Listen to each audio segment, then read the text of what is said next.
हाय बच्चों, कैसे हैं आप सब। उम्मीद है सब स्वस्थ होंगे। तो बच्चों, इससे पहले वाले वीडियो में आपको 1 से 4 तक के प्रश्नों को हल कराया गया था। अब इस वीडियो में आपको प्रश्न नंबर 5, 6 और 7 को हल कराया जाएगा। ठीक है। तो यहाँ जो 5वां प्रश्न आपका दिया है वो कहा है आकृति में डी समांतर है ओ क्यू के। देखिए कहाँ है, डी ई समांतर है ओ क्यू के, डीएफ समांतर है ओ आर के। तो डीएफ समांतर है ओ आर के, तो दर्शाइए कि क्या ईएफ जो है ईएफ है समांतर होगा क्यू आर के। तो बच्चों ये आप जानते हैं कि यदि जो रेखा समांतर दी है, जो भुजा समांतर दी है, उनमें हम क्या करते हैं, थेल्स का प्रमेय लगाते हैं। और यदि दो भुजाओं को समांतर सिद्ध करने के लिए कहा है तो क्या करते हैं, थेल्स के प्रमेय का विलोम लगाते हैं, दूसरा वाला। तो यहां जो हमें पहले दिया है इन सब से हम हल करते हैं। ठीक है। तो जो समांतर दिया है, इससे पहले वाले वीडियो में आपको लास्ट वाला क्वेश्चन में बताया गया था कि जो समांतर देगा वही त्रिभुज हमें लेके हल करने हैं। तो देखिए पहले यहां डीई जो है समांतर है, कहा है ओ क्यू के। तो कहा है ये जो रेखा है या ये जो भुजा है इसके क्या है, समांतर है। और ये जो है इसके समांतर है ना। तो यहां से देखिए ईडी समांतर है किसके, ओ क्यू के। यानी हमें कौन सा त्रिभुज लेना होगा, पी ओ क्यू में पहले। ठीक है ना बच्चों। तो यहां लिख लेते हैं कि त्रिभुज पी ओ क्यू में, पी ओ क्यू में, क्योंकि पी ओ क्यू ही लेंगे तो ये भुजा और ये जो मतलब दोनों है वो समांतर और एक ही के अंतर्गत मिल जाएंगे। ठीक है। अब यहां से लिखेंगे तो क्या लिखेंगे आप, डीई जो है समांतर है ओ क्यू के, डीई समांतर है ओ क्यू के। तो जब ये इतना मिला है तो आपको क्या लिखना है कि आधारभूत समानुपातिक प्रमेय से। ठीक है ना, यहां लिख लीजिएगा आधारभूत समानुपातिक प्रमेय से। ठीक है ना। तो आधारभूत समानुपातिक प्रमेय से हमें करना क्या होता है, ये जो आधारभूत समानुपातिक प्रमेय है ये कहता क्या है कि भुजाओं का अनुपात आपस में बराबर होंगे, ये ना। तो यहां से देखिए यहां आप लिख सकते हैं पीडी बटे डीओ, पीडी बटे डीओ। ठीक है ना। पीडी बटे डीओ जो होगा वो बराबर होगा किसके, पीई बटे ई क्यू के। हो गया इतना। और ये आपका समीकरण हो जाएगा कितना, 1। अब इसके बाद आपको ये दिया है डीएफ समांतर है ओ आर के, यानी कि ये जो है इसके समांतर है। तो कौन सा त्रिभुज लेंगे, पी ओ आर में। यहां लिख लिए त्रिभुज पी ओ आर में। तो जब त्रिभुज पी ओ आर हम लिए हैं तो यहां जो मिला है हमें क्या मिला है, देखिए डीएफ जो है वो समांतर है किसके, ओ आर के।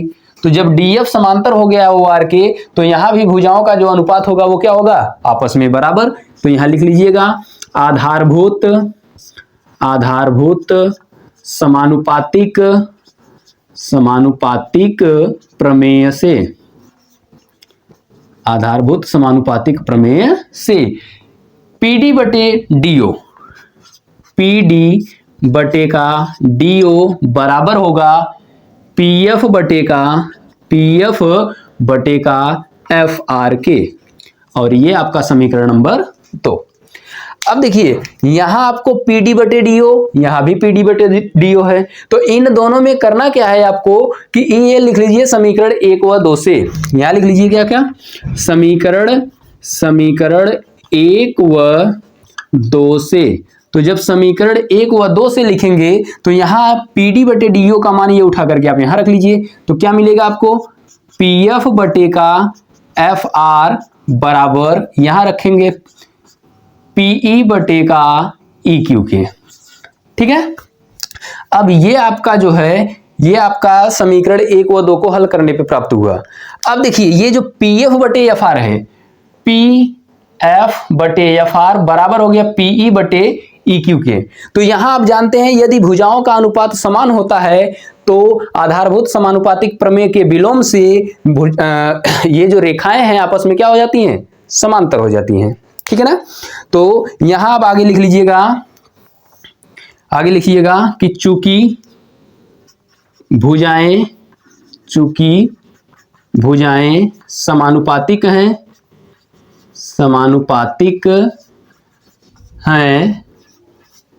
अतः आधारभूत समानुपातिक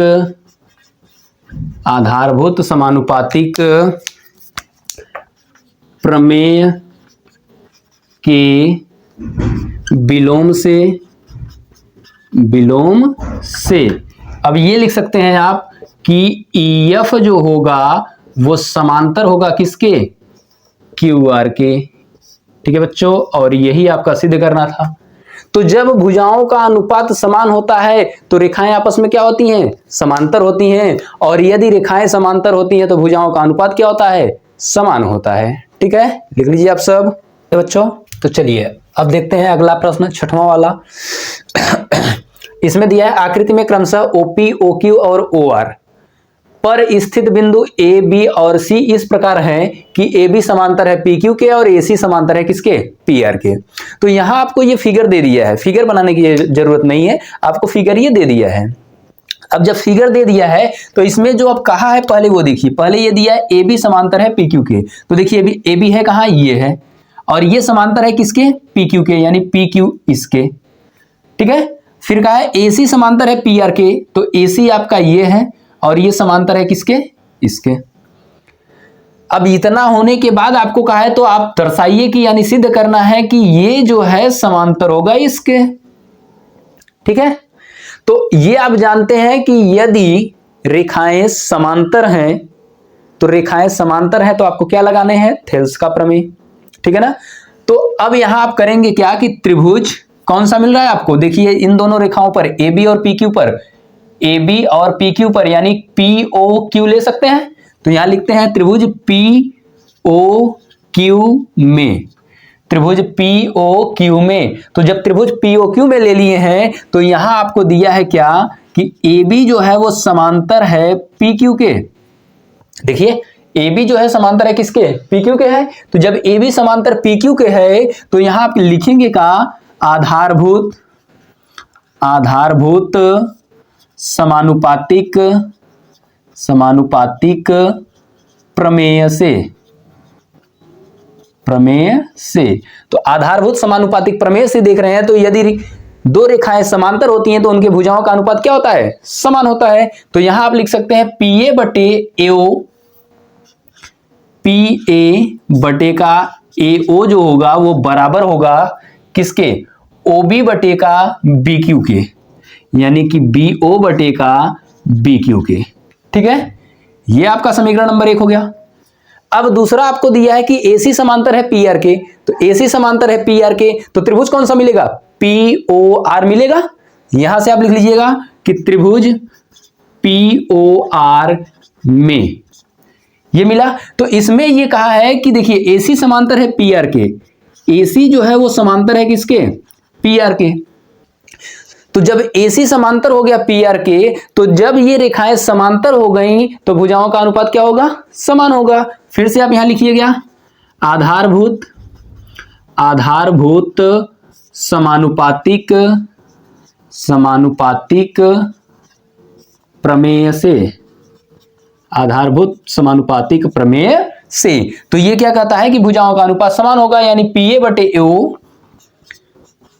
बटे AO जो होगा बराबर होगा किसके, OC बटा CR के, OC बटे CR के। और ये आपका समीकरण कौन सा होगा, 2। अब इन दोनों समीकरण में देखिए, PA बटे AO यहां भी है, PA बटे AO यहां भी है, तो इसका ये जो मान है उठा करके आप यहां रख लीजिए। तो लिखते हैं क्या, समीकरण 1 व 2 से। तो समीकरण 1 व 2 से देख रहे हैं तो यहां आपको मिल जाएगा कितना, OC बटे CR, या ये उठा करके आप यहां रख लीजिए तो लिख सकते हैं BO बटे BQ बराबर OC बटे CR, OC बटे का CR। अब देखिए यहां जो आपका आया ये क्या है, OB बटे BQ OC बटे CR, तो ये भी एक त्रिभुज से ही है ना, एक का है त्रिभुज से है। कौन सा त्रिभुज? ओ क्यू आर में। और ये जो त्रिभुज है इनमें ये दोनों भुजाएं आपस में समांतर हैं, इसीलिए भुजाओं का अनुपात क्या आया है? बराबर आया है।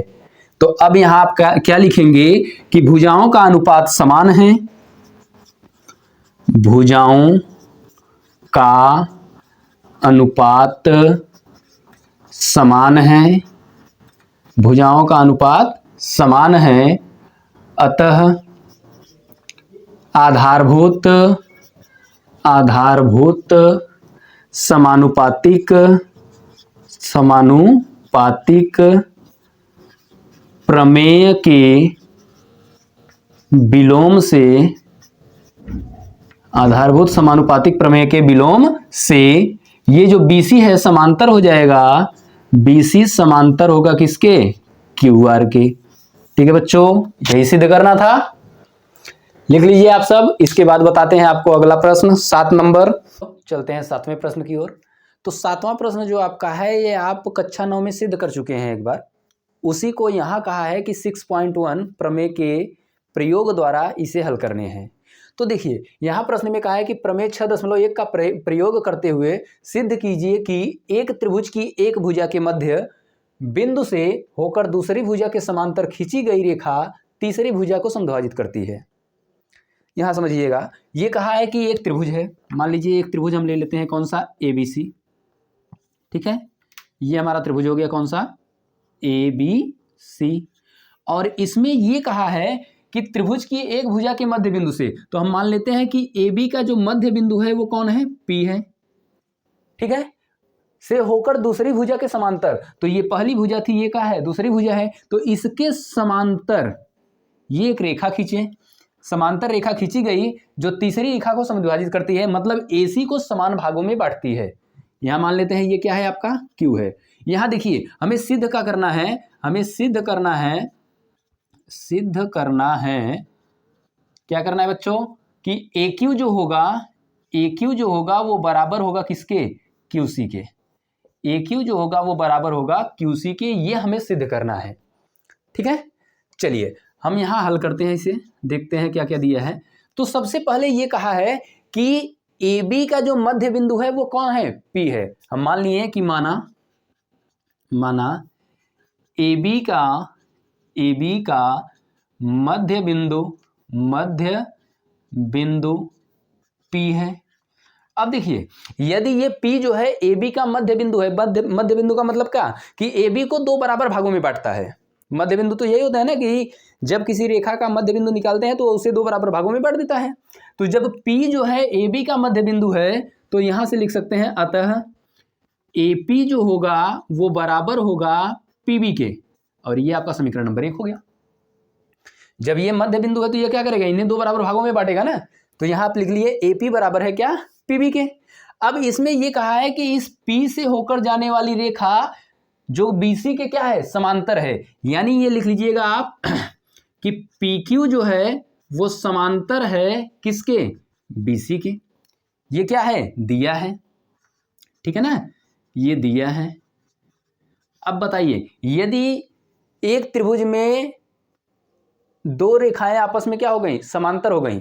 यहां समझिएगा कि त्रिभुज में किसी एक रेखा के या एक भुजा के समांतर एक रेखा खींची जाए तो वो क्या होती हैं? अगर ये समांतर है तो इस त्रिभुज की भुजाओं का जो अनुपात होगा वो क्या होगा? आपस में बराबर होगा। तो यहां लिख लीजिए आप PQ क्या है? समांतर है BC के। तो जब PQ समांतर हो गया BC के तो अब क्या करेंगे? यहां आप लिखेंगे कि आधारभूत समानुपातिक प्रमेय से, आधारभूत समानुपातिक प्रमेय से। तो आधारभूत समानुपातिक प्रमेय क्या है? वो आपका ये है कि भुजाओं का अनुपात आपस में बराबर होंगे। तो यहां लिखेंगे क्या आप कि AP बटे का PB जो होगा वो बराबर होगा AQ बटे का QC के। ठीक है, ये भुजा बटे का ये बराबर ये इसके अनुपात में हो जाएंगे। तो देखिए अब यहां क्या करते हैं? लिखते हैं समीकरण 1 से मान रखने पर। तो समीकरण 1 से मान रखेंगे तो PA बराबर क्या है? PB है। यहां रख लीजिए PB बटे का PB बराबर AQ बटे का क्यू सी, तो ये कट जाएगा। कटने के बाद मिलेगा क्या आपको, देखिए 1 बराबर ए क्यू बटे का क्यू सी, तो इसका गुणा आप करा लीजिए इधर, तो कितना मिल जाएगा आपको, ए क्यू बराबर मिल जाएगा आपको क्यू सी। ठीक है बच्चों, और यही हमें क्या करना था, सिद्ध करना था। ठीक है ना। अब देखिए ये अगर आपस में बराबर आ गए तो हम ये कह सकते हैं कि Q जो है AC का मध्य बिंदु है। नीचे लिख लीजिएगा आप यही बात, अतः Q कामा AC का मध्य बिंदु है, मध्य बिंदु है। ठीक है बच्चों, लिख लीजिएगा आप सब, और उम्मीद है आप सबको ये वीडियो अच्छे से समझ में आया होगा। तो वीडियो को लाइक, शेयर और कमेंट करना ना भूलें। धन्यवाद।